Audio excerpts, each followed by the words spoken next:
UPPL राजखान्थि हान्जायाव सा 250नि बारा BPF-निफ्राय हाबफैदों। सालबारि ब्लक UPPL-नि आलांगा मेलाव UPPL-नि राजखान्थि हान्जानि 23 नं सालबारि कमिटिनि स्टियारिं कमिटि दानाय हाबाफारिया जाफुंनानै थांबाय। खुलुमबाय। बड'लेण्ड खौरांनि गासै नायगिरि नोंथांमोनखौ बरायबाय। दिनैनि रादाबखौ फरायदों आं दिनेश बर'आ। दानिया फैदो आबुं रादाबाव। UPPL राजखान्थि हान्जायाव सा 250नि बारा BPF-निफ्राय हाबफैदों। Actually, আজি আমাৰ BT80 বা BTC হোৱাৰ পিছৰ পৰা যেনেকুৱা ধৰণে আমাৰ BTC অঞ্চলত মানে আমাৰ চেণ্ট্ৰেলৰ পৰা পাবলগীয়া পইচাখিনি যেনেকুৱা ধৰণৰ উন্নতি হ'ব লাগিছিল সেইটো আমি দেখিবলৈ পাইছোঁ। আজি চিফ ছাৰৰ নেতৃত্ব সেইটো আমি নোপোৱা হ'ল। সেইকাৰণে আজি UPP দলৰ আমাৰ আপচুৰ নেতৃত্বত যিটো BTR গঠন হ'ল সেই গঠন হোৱাৰ নেতৃত্বত আজি চালোঁ আমাৰ চেণ্ট্ৰেলৰ পৰা যিটো আমাক আশ্বাস দিছে যেনিবা আমাৰ যিমান জনজাতি আছে আমাৰ BTC এৰিয়াত এই সকলো জনগোষ্ঠীবিলাক মিলি যিটো আমাৰ এই BTR গঠন হৈছে বা BTR আণ্ডাৰত নেতৃত্বই আমাৰ যিটো উন্নতি হ'ব সেইফালে চাই আমি অলপ চিন্তা চৰ্চা কৰিছোঁ যে আমি BPF দল আজি 15 বছৰ কৰিলোঁ সেইখিনি আমি চাব নাপাৱাৰ কাৰণে আজি যিটো প্ৰমোদ বড়ো ছাৰৰ নেতৃত্ব যিটো মানে আমাৰ BTR গঠন হ'ল আমাৰ ইচ্ছা আমি ভাবিছোঁ যে আমাৰ এৰিয়াটো যাতে ভাল উন্নতি হ'ব বুলি আমি আশাবাদী আছিলোঁ। সেইকাৰণে আমি আজি UPPF দলত জইন কৰিলোঁ। थांनाय 29 फेब्रुवारि खालाराव टिपकाइनि राङामाटियाव खुंनाय परबतजरा जिल्ला UPPL राजखान्थि हान्जानि सांग्रांथि मेल खुंनायाव दिनै BPF-नि 250निबो बारा मावथिफोरा UPPL-आव हाबफैयो। আজি हसाके दिनैहाय जोङो UPPL-आव जइन जानायनि थांखिया बेनो जे जोङो जोंनि जे पर्बतजराया ओरैबायदि गोलैसोनानै दङ जों आगोलाव BPF-आव थानानैब्लाबो जोंनि पर्बतजराया जौखाङाखै। जों पर्बतजरानि थाखाय जोङो BPF-आव हाबनाया 15 बोसोरनि बाराबो होनबाबो खम जानाय नङा। मानो होनोब्ला जों पर्बतजराखौ उन्नति लुबैबाय। बे उन्नतिया दासिमबो जों नुवा। आरो बुंनो थाङोब्ला दिनै चिफ सारखौ जों मोजां मोनो दासिमबो मोजां मोनो खिन्थु नैबे भटनि बेलायाव टिकेटखौ जे गावनि मुनमुन बायदौनो हरनायनि थाखाय जोङो बेखौ मोजां मोनाखै। बिनि थाखायनो जोङो BPF दोलोनिफ्राय UPPL-आव 200नि बारा हाबफैनाय जाबाय। आंनि बुंनांगौआ बेनोसै।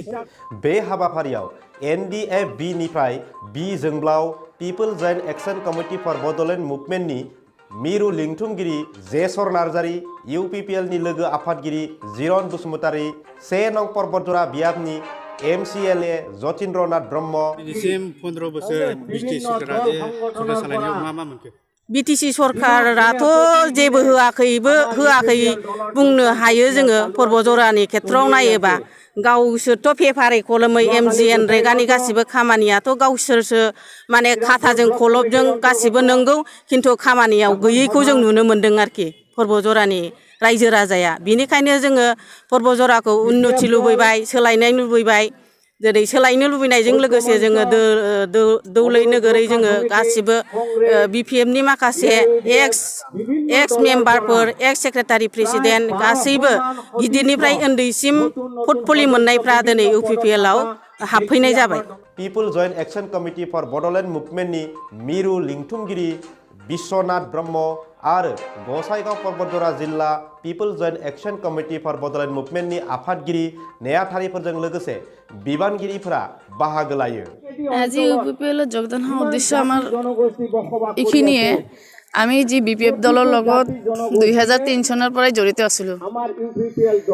জড়িত থকা অৱস্থাত আমি চালোঁ ইমান দিনলৈকে ভালে আছিলোঁ। ভালে কাৰ্যকলাপ যিখিনি আছিল কাম কাজ যিখিনি হ'ব লাগে সেইখিনিতো নহয়ে। যেনেকৈ হওক জড়িবতে আমি আছিলোঁ কিন্তু এতিয়া দেখা গ'ল সেই আমাৰ যি BPF দলত যে আমি আছিলোঁ সেই BPF দলৰ কাৰ্যকলাপ নিয়ম নীতি গোটেইখিনি বেলেগ ধৰণৰ। কাৰণ ইয়াত পৰিয়াল কেন্দ্ৰীয় ৰাজনীতি।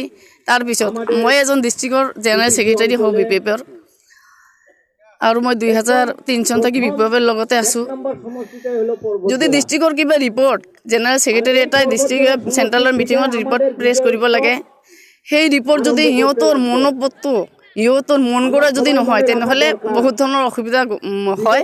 আৰু আপোনালোকেও জানে পৰ্বতজোৰাত ইয়াৰ আগত 2005 নে 6 এনেকুৱা 2.5 বছৰ বা 2 বছৰ আগতে চেণ্ট্ৰেল ৰিপৰ্ট এটা দিওঁতে সিহঁতে মোৰ হাজবেণ্ডক মাৰপিট কৰিলে।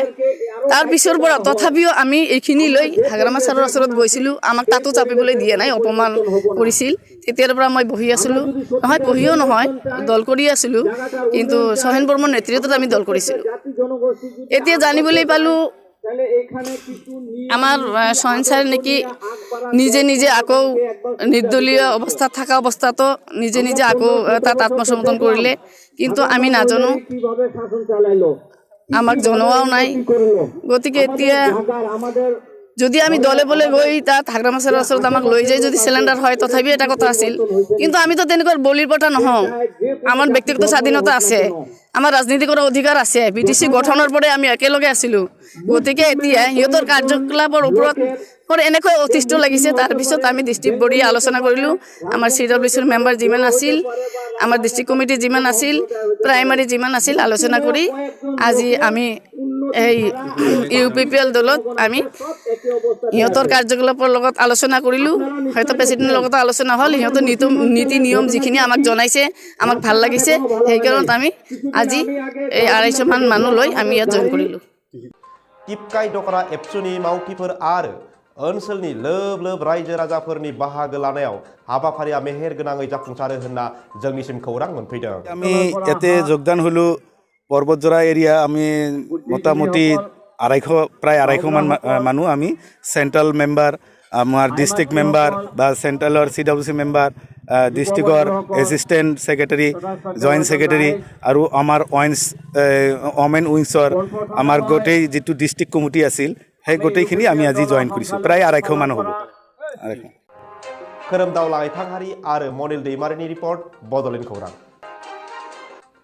सालबारि ब्लक UPPL नि आलांगा मेलाव UPPL राजखान्थि हान्जानि 21 नं सालबारि कमिटिनि इलेक्शन स्टियारिं कमिटि दानाय हाबाफारिया जाफुंनानै थांबाय। जोङो दिनै सालबारि जिल्लानि सिङाव सालबारि ब्लक बे कमिटियाव 100निबो बांसिन जइन जाफैदों। गोबां महिलाफोर फैदों, गुबुन गुबुन हारि माहारिबो फैदों, बिथांमोना जइन जादों। जइन जानायनि खारनानो जाहैबाय एबार बिटिआरखौ दाफुंनायाव बयहाबो गोसो मोदोम जिउ होनानै आवगायबोदों। मानो होनोबा दिनै बिटिआरआ मोनसे गोबां हारि माहारिनि थैजों लिरजानाय बे बिटिआरआ ओरैनो मोननाय नङा।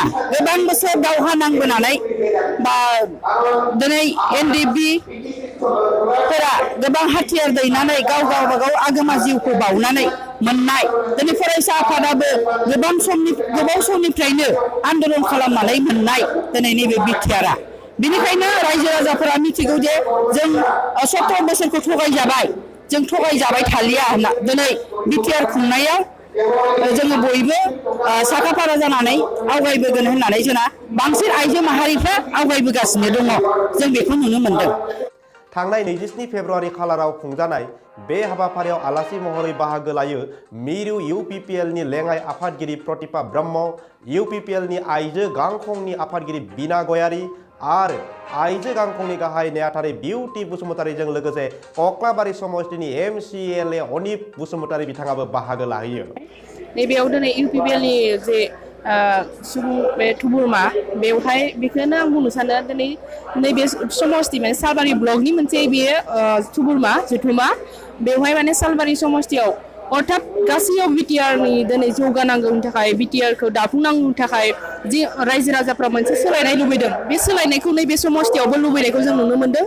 आरो बेखौ लुबैनायखौ नागिरनानैनो दिनै मोनफ्रोमबो हारिनि गुबुन गुबुन हारिनिफ्राय बेवहाय जोंनि आइजो आरो गोबां रायजो राजाफोरानो बेवहाय जमा जाफैदों। आरो बेवहाय दैदेनगिरि हिसाबै दिनै सालबारि डिस्ट्रिक्ट कमिटिनि आफादगिरि नेहाथारि दङ, आरो बेजों लोगोसे जोङो वमेन सेलनिफ्राय मोनसे जोङो डिस्ट्रिक्ट माने भिजिट खालामनानै जोङो दावबायबोदोंमोन। आरो नैबे समाव बेवहायबो सालबारिनि बे ब्लकनि सिङावबो नैबे जुथुमायाव जोङो सेन्ट्रेल UPPL नि भाइस प्रेसिडेन्ट प्रतिभा ब्रह्म बिथांजों लोगोसे वमेन सेलनि आफादगिरि बिना गयारी आरो आं बेवहाय माने नेहाथारि हिसाबै आं बेवहाय नुजाथिफैदों। सालबारि जिल्ला UPPL नि गाहाय नेहाथारि बिनोद मुसाहारिजों लोगोसे बायदि बायदि बिबानाव थानाय दैदेनगिरिफोराबो बाहागो लायो होननानै जोंनिसिम खौरां मोनफैदों। मोनथिनो मोननाय बायदिब्ला गुबुन गुबुन राजखान्थि हान्जा जेरै BPF आरो अबर' हान्जानिफ्राय UPPL आव गोदानै जयेन जाहैदों होननानै खोनानो मोनदों। जोंनि खौरांगिरिनि सोंथियाव बिना गयारि बिथाङा फैगौ बिसायख'थियाव UPPL आ 100% सोरखार दागोना रोखा होननानै फोरमायथियो। नोंथांमोननि देरहानायनि फर्मुलाखौ फोरमायगोन नामा? बेवहाय मावलांबाय नुबाय थासिगोन दिनै फोरमायनो साना खिन्थु फैबाय थानाय समाव बयबो जे बे सोलायनायखौ लुबैदों बे सोलायनायखौ लानानै आरो जोंनि नैबे मोनसे आब्रुथि राजखान्थिखौ नोजोर होनानै जे सोलायथारनो हागोन बेखौबो जों साननो हायो आरो फैगौआव जों देरहाथारगोन होननानै जों साननो हायो आरो थेंक इउ। रुपयनिफ्राय खौरांगिरि मनिल दैमारिनि रिपर्ट बड'लेण्ड खौरां। दानिया सम सफैबाय नोंथांमोननिफ्राय बिदाय लानायनि। बड'लेण्ड खौरांनि गासै नायगिरि नोंथांमोनखौ आंनि गोसो गोरबोजों फिन साबायखर बावनानै दिनैनि रादाबखौ एसेयावनो फोजोबनाय जाबाय। गोजोन्थों।